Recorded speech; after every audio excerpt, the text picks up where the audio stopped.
Hi, Olga. How are you doing today? I am great. How are you doing?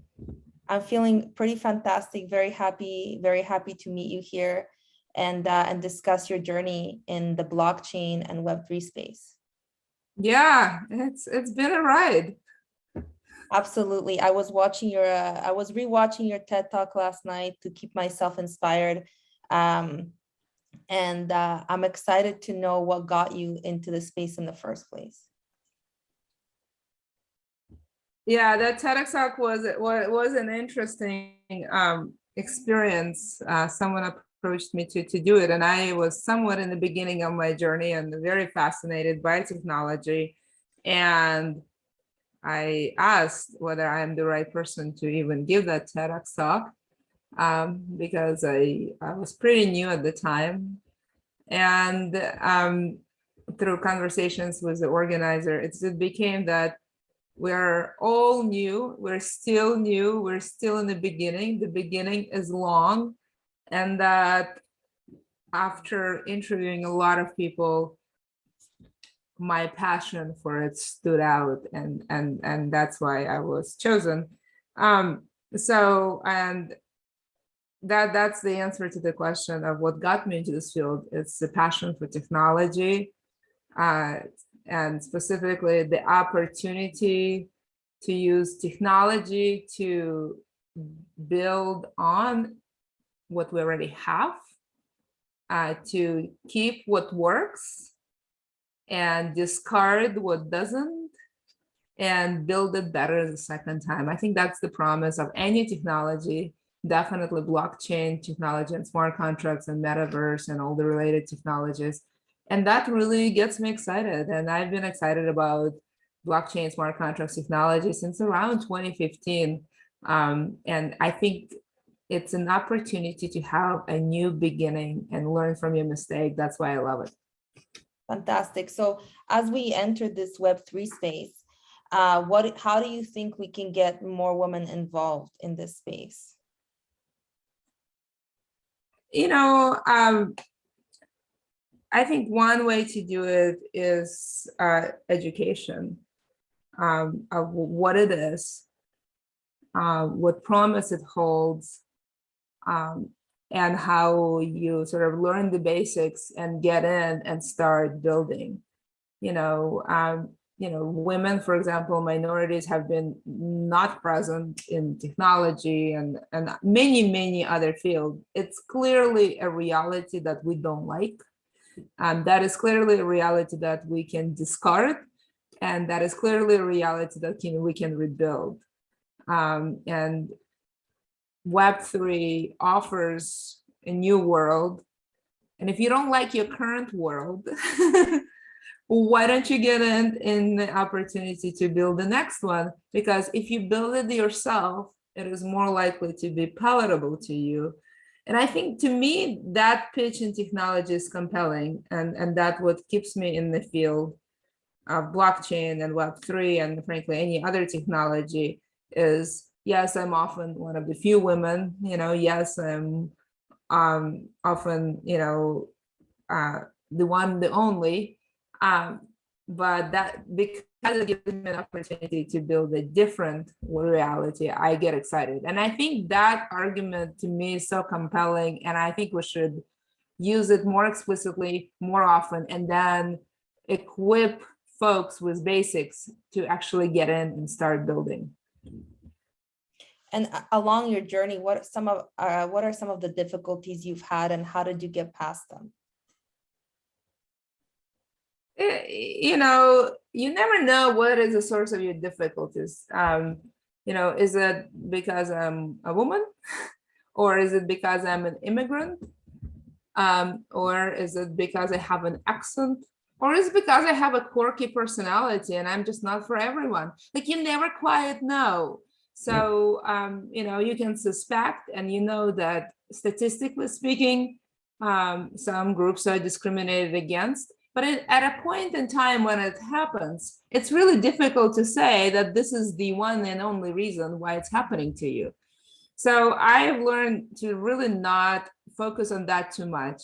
I ultimately think that success and impact are ultimate revenge.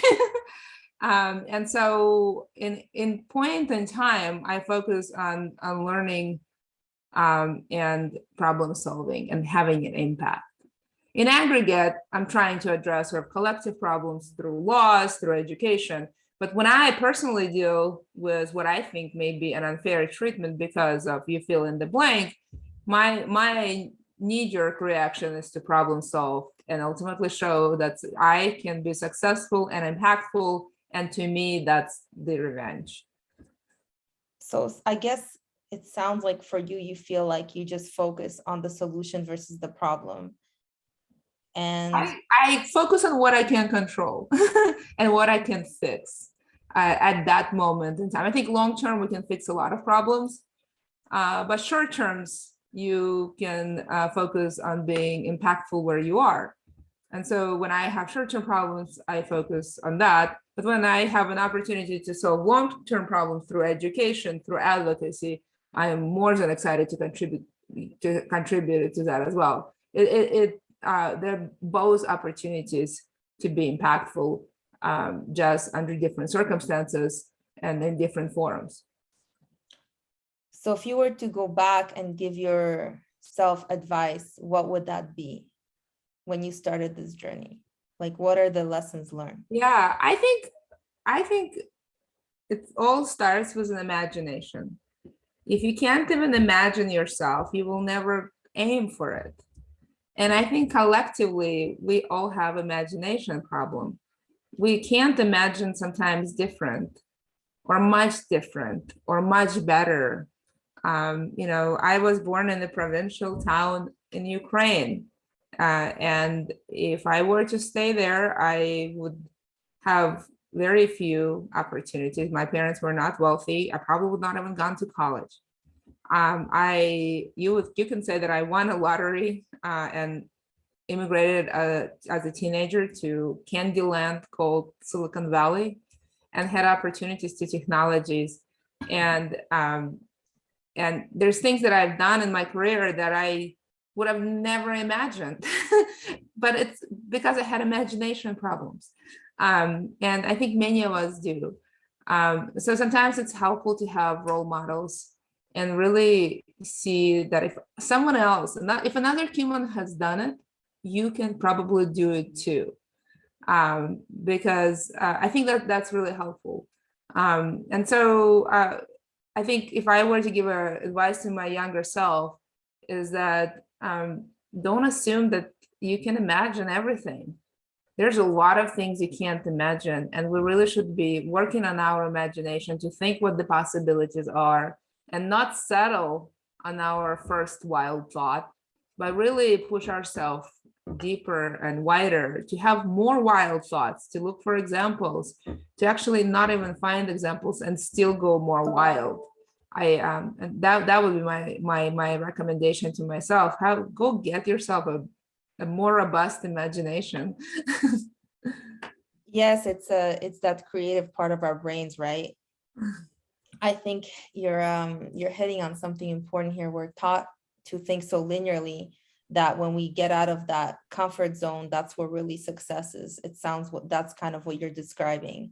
You found your success outside when you were able to open your mind and think differently. So that being said, so what have you imagined for yourself? What do you think the future holds for you? At this point, I've learned to sort of imagine and that life happened to me, because opportunities knock on your door, and I have a rule where I will say yes to an opportunity at least once. I had the same rule when I was dating. I would go out on the first date with anybody. It is the second date that is really hard to earn with me. And I kind of have that same rule with opportunities. I will say yes at least once to every opportunity, and test drive it at least for a little bit to just kind of see what's possible. And I just find that when you do that, it really challenges your imagination. It really gives you, even if that was not the right opportunity, to really expand on what's possible.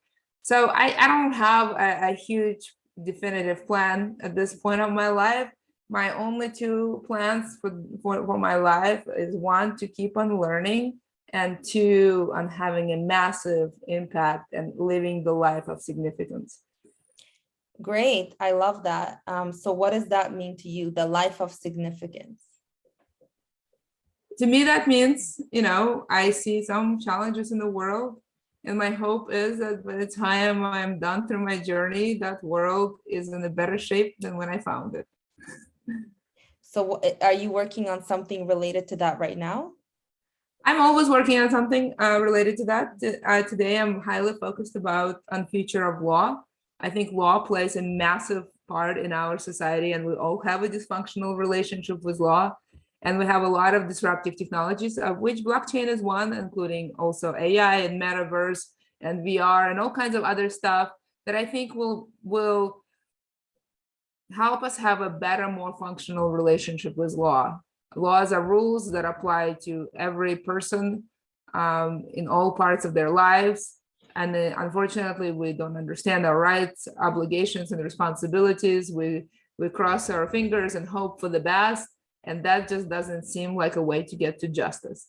I hope that with using technologies, we can get to a much more functional relationship with law. That is my focus today. In the past, I worked on all kinds of other things, from things like advocating. I'm the reason why, for example, California has SB 826, which requires women on corporate boards, a subject that I'm deeply passionate about, to numerous other things.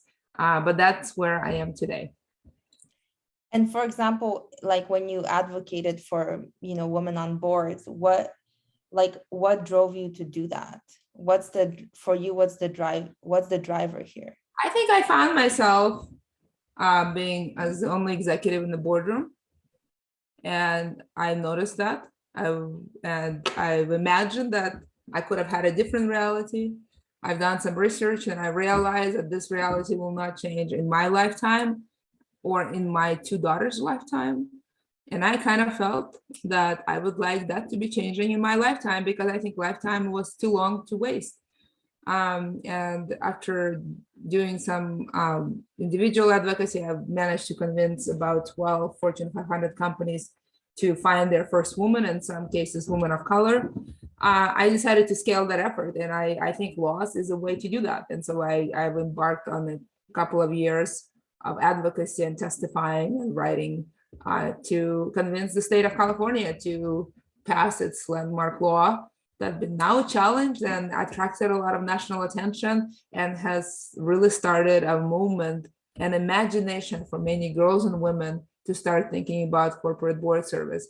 And I think once you put it in your imagination, you are unstoppable. We are collectively unstoppable once you start dreaming about those opportunities.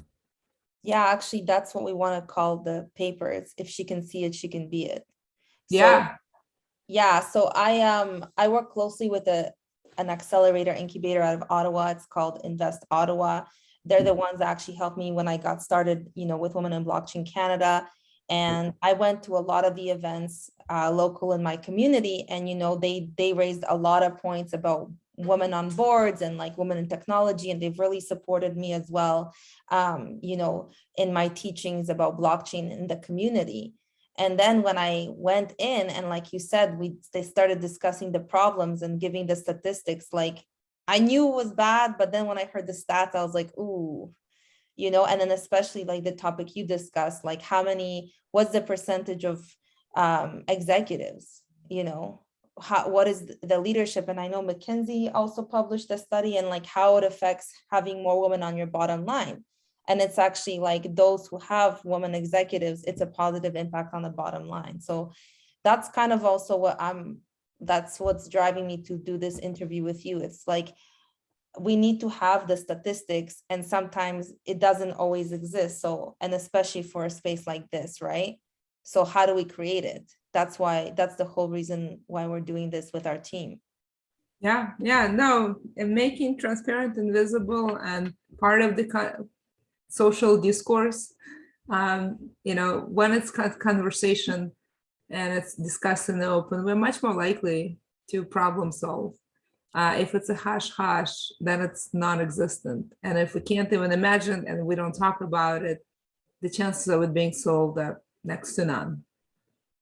It's interesting you say that too regarding AI and metaverse. So we were just in Dubai and I did an interview with Ben Gortzel from Singularity DAO, Singularity Net. And he said that they changed their entire hiring practices for their Ethiopia office. In terms of hiring women, instead of just doing interviews to doing tests, and that shifted the results of how many people they got. And then because people are in poverty, it wasn't anymore about whether they wanted kids to do work, like whether it was they were girls or boys. It just they wanted employment, because at that point no one cared. So gender didn't play as much into account, but they still wanted to run the metrics on. So I'm gonna probably use that in the study as well. But I guess what I'm saying is, like, it's also the way that we measure or the way that we hire is different. So you implementing this, regulation and asking California to make that change is something I think that has anybody else thought to use that as a use case anywhere else in the US? Yeah, it's a very influential law now. It's California is leads by example. A number of other states have been trying or have effectively adopted it. But more importantly, because many businesses do business in California, it's one of the bigger states, definitely a very strong economy. So it has quite a lot of impact. It pretty much influenced every public company in the United States, and many public companies in the United States also had, present in other parts of the world. So it definitely had a huge, huge effect. But the biggest effect is that now I talk to college graduates who now think about board service as part of their career trajectory. It's something that people are actively discussing and thinking about and strategizing and preparing. There's a whole cottage industry on how to do that journey, how to do it well and right. And of course, we see quite a lot of nominations and appointments for women and them being part of the conversations. That law has also been expanded to include people of color because that was not part of the original law. And members of LGBTQ community. So I'm really proud of the work. I've always said that my goal was to take that law from A to B, and the rest of the world will take it from B to the end. And we are very much in that process. And I love taking a popcorn and watching how all of that is happening. It's my favorite thing to do. I love popcorn myself. I have So with that being said, I know you've co-authored books, you wrote a book. I want to know, you're doing all these things. So tell me about this part of yourself and expressing your voice, not only in speaking, but also in writing. I think speaking and writing goes together. Remember, English is my second language. I learned English when I was 13-year-old when I immigrated to United States. And my mother jokes that the reason I speak and write so much is because I've developed an insecurity. I keep talking and writing because I worry that somebody will take my voice away. I think she may have a point, but more importantly, as somebody who went from a very social person with lots of friends, taking kind of her voice for granted, to not being able to literally speak the language, and all of that happens as a teenager, which is a very traumatic time to be different. I really appreciate having a voice and the impact that it has.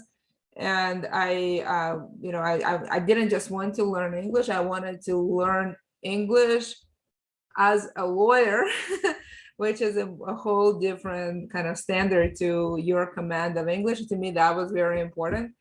And so I really appreciate my voice. I think written words and spoken words, especially recorded in the medium, have persistence and time and reach. And I find that to be very powerful.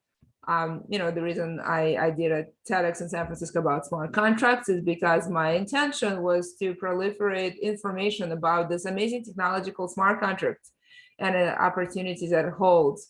And I think I've accomplished it. I started a conversation about the power of smart contracts 3 years later. I now think it's an old technology, but it is a new technology to many and will continue being a new technology to many for years to come. Every day, 5 to 10 people will write to me in various places and thank me for the introduction conversation to smart contracts.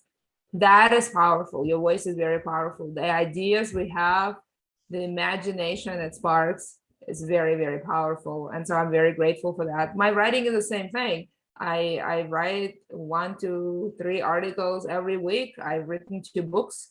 I've written 4 books. 2 of them are about blockchain.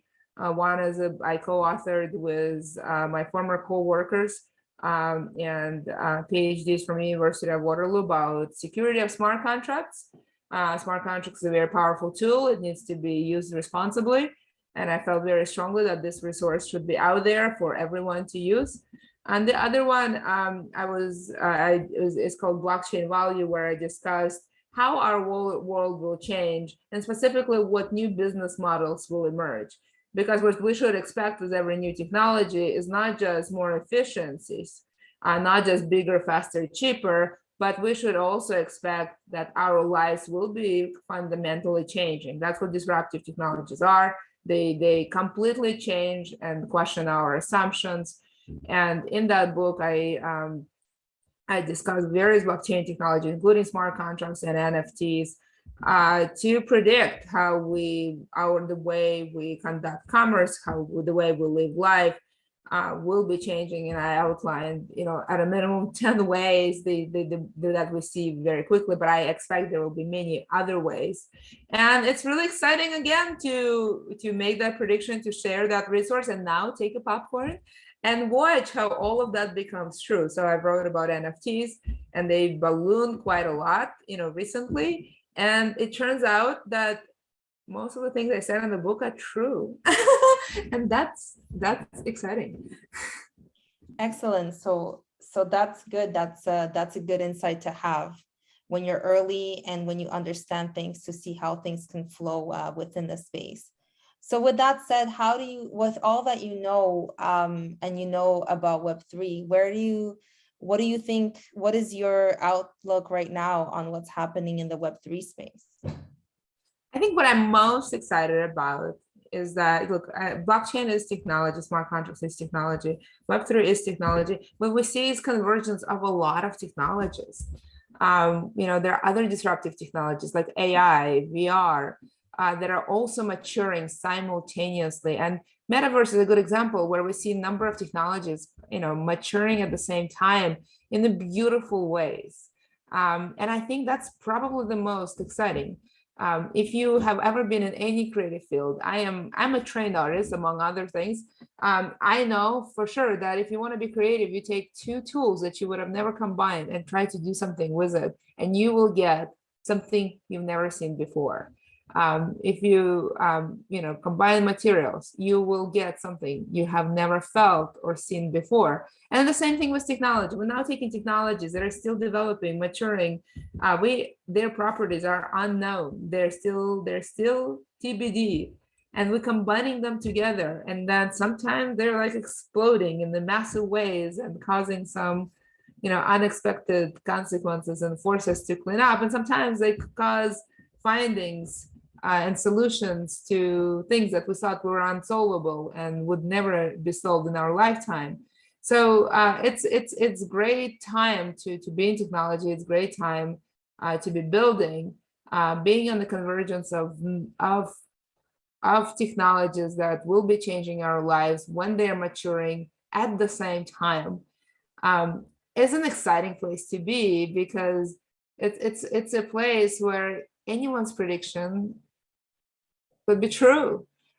Anyone could be building, and the problems that we historically have deemed unsolvable and accepted as a default could be solved, and that's exciting. Absolutely. Yes, I see the passion for problem solving in our world. I love what you've been doing. That's fantastic. I think it's great, and I'm excited. I'm excited for you and what you're doing in a space. I think we need more people like you, whether you call it quirky or not, whatever you want to call it, Olga. But I think we need people with that level of passion and the courage. I think you're very courageous, to really move things forward, to get into unknown territory, uncharted spaces. I think it requires a degree of courage. So even though I think difficult situations build character, so Courage is a learned skill. It's a muscle. You try it once, and then you look for opportunities to top it. All of us can do it, and taking one challenge after another and expanding your imagination and mind and saying yes at least once gets you to a place that in retrospect make you look courageous, though probably at that point I was probably scared more than most people. well, it's at least you had the courage to go there. So what would you leave the audience with in terms of like what should people take away with them when they go home after hearing this? What is the one lesson you want to leave everybody with? Yeah, I say that the future belongs to builders. If you don't like what you see, if you want it different, if you think your voice was not heard, then go build the damn thing yourself. Nothing like doing it yourself. That statement is usually relatable to most people. And if you think you're onto something, bring others along to help you do it, bigger, faster, and in a more impactful way. I very much believe that the future belongs to builders. Everything we have around us has been built by somebody, and that somebody could be you. I love it. I'm gonna start making posts about building and tag you on Twitter. Perfect. I love it. So yeah, thanks Olga for joining us today. It was a pleasure getting to know you, getting to know your story, and I look forward to collaborating with you. Yeah, likewise. It's been a great chat. Thank you.